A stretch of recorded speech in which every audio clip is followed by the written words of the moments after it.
tips buat penikmat yang pengen Oki jelly drink yang frozen, taruh di freezer biar tidak menimbulkan batuk ataupun radang tenggorokan.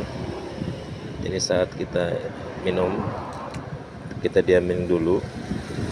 Setelah lama biasanya akan ada cairan di bawahnya ini. Cairan itu kita buang ya, baru kita nikmatin lagi. Segernya itu dia. Ada cairan lagi, kita buang cairannya, masih akan seger dan tidak berefek samping. Begitu ceritanya.